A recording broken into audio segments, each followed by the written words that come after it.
তোমাদের মনে আছে তো যে গুয়াহাটি থেকে আমি 3 রকমের শিম এনেছিলাম? আচ্ছা দেখোনি, শর্টসে দেওয়া আছে, দেখে নিও সেটা। তার থেকে একটি শিম নিয়ে আজকে পুরোপুরি সিম্পল একটি রেসিপি, পুরো নিরামিষ একটি রেসিপি তোমাদের সাথে শেয়ার করতে যাচ্ছি। তো চলো ভিডিওটা এখান থেকে শুরু করছি আজ। তা প্রথমে শিমটা ধুয়ে তারপর কেটে নিচ্ছি আমি। বানাতে যাচ্ছি খুব হালকা পাতলা শিম আলু বড়ির ঝোল। প্রথমে শিমগুলো ভালো করে ধুয়ে পরিষ্কার করে নিয়ে সাইডে যে শক্ত আঁশগুলো থাকে না, সেটাকে কিন্তু কেটে ফেলে দিতে হবে। সেটা শুধু রান্না করলে কিন্তু খেতে একটু শক্ত হবে, তাই দুদিক থেকে এরকম টেনে কিন্তু দুদিকেরই এই শক্ত আঁশগুলোকে কিন্তু বের করে দিচ্ছি। দেখতেই পারছো কীরকম সুতোর মতো। শিমগুলো যথেষ্ট বড়, তাই হাফ করে কেটে নিচ্ছি কিন্তু। আর এতে আরেকটা সুবিধে, একটু ভেতরটা খুলে দেখে নিচ্ছি ভেতরে পোকা আছে কিনা। অনেক সময় কিন্তু শিমে পোকা থাকে, তাই একটু কেটে নিলে কিন্তু ভেতরটা দেখে নিও। এবার একইভাবে সবগুলো শিমই কিন্তু কেটে নেব। শিমগুলো যদি সাইজে একটু ছোট হয়ে থাকে তবে কিন্তু মাঝখান দিয়ে হাফ না করলেও চলবে, গোটা শিমও কিন্তু রান্না করতে পারো। শিম কাটা হয়ে গেছে, এবার চলো শিমে আলু দেবো। আলুটা কেটে নেই। আলুটা কিন্তু একটু লম্বা লম্বাভাবে কেটে নেব, লেন্থ ওয়াইজে। এখানে বড় সাইজের একটু আলু নিয়েছি, সেটাকে লেন্থ ওয়াইজে হয়ে লম্বা করে কিন্তু কেটে নিচ্ছি। তোমরা চাইলে পরিমাণে আর একটু বেশিও আলু দিতে পারো। খুবই সহজ একটি রেসিপি, কিন্তু খেতে কিন্তু তেমনি স্বাদ। এইদিকে হাফ টমেটো লম্বাভাবে কেটে নেব। কড়াতে 1 টেবিল চামচ তেল ভালো করে গরম করে নেব। তেল ভালোভাবে গরম হয়ে এলে 8 থেকে 10টা বিউলির ডালের বড়ি এখানে মিডিয়াম আঁচে রেখে কিন্তু একটু লালচে করে ভেজে নেব। ডালের বড়ি দিয়ে রান্না করতে হবে বা বিউলির ডালের বড়ি চাই তা নয়, কিন্তু যে কোনো ডালের বড়ি, আবার ডালের বড়ি ছাড়াও কিন্তু রান্না করতে পারো। এরকম লালচে যখন ভাজা হয়ে যাবে তখন ভেজে রাখা ডালের বড়িগুলোকে তুলে রাখছি। ডালের বড়ি পুরো তেলটাই শুষে নিয়েছে, তাই আরও 1 টেবিল চামচ তেল এতে দিয়ে গরম করে নিচ্ছি।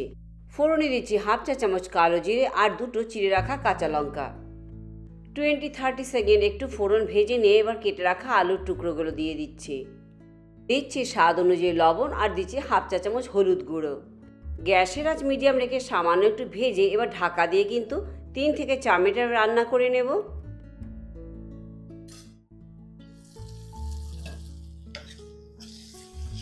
তোমরা চাইলে কিন্তু আলু আর শিম যেমনভাবে বড়ি ভেজে রেখেছি সেভাবে কিন্তু ভেজে রাখতে পারো, কিন্তু তাতে তেলও বেশি লাগে, সময়টা একটু বেশি লাগে, তাই আমি সেভাবে করে একবারে কিন্তু করে নিয়েছি।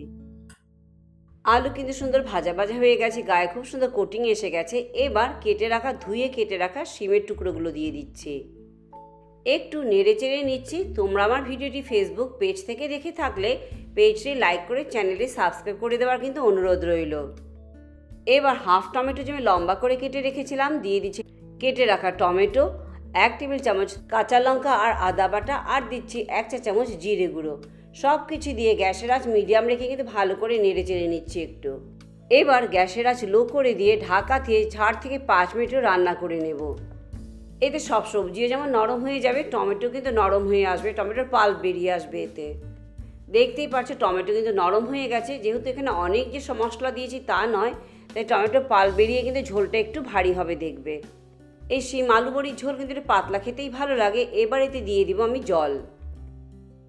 এখানে আমি 1.5 বড় গ্লাসে 1.5 গ্লাস জল দিচ্ছি। ভাবছো এতটা জল?